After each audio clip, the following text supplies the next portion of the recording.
Chaque nuit, vers minuit, mon téléphone commence à vibrer, affichant un numéro inconnu. Au début, je pensais qu'il s'agissait de simples appels de mauvaises blagues, mais j'ai vite compris qu'il y avait quelque chose de beaucoup plus sinistre. Une voix froide et métallique de l'autre côté me racontait des détails intimes de ma vie, des choses que personne d'autre ne devrait connaître. Comment pouvait-il savoir que j'avais perdu mon chien quand j'avais 6 ans ou que je gardais un journal caché sous mon matelas?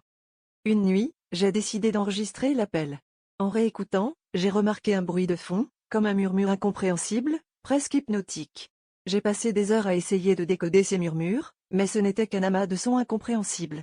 Pourtant, quelque chose me poussait à continuer, une obsession malsaine de découvrir ce qui se cachait derrière ces appels.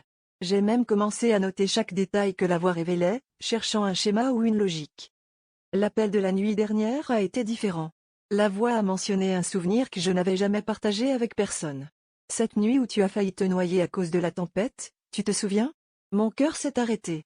C'était un souvenir effacé de ma mémoire, quelque chose que j'avais choisi d'oublier. Comment pouvait-il savoir cela? La voix a ensuite promis de me révéler la vérité sur mon passé, une vérité que je n'étais peut-être pas prêt à entendre. Ce soir-là, je ne pouvais plus dormir. À minuit, le téléphone a vibré une fois de plus.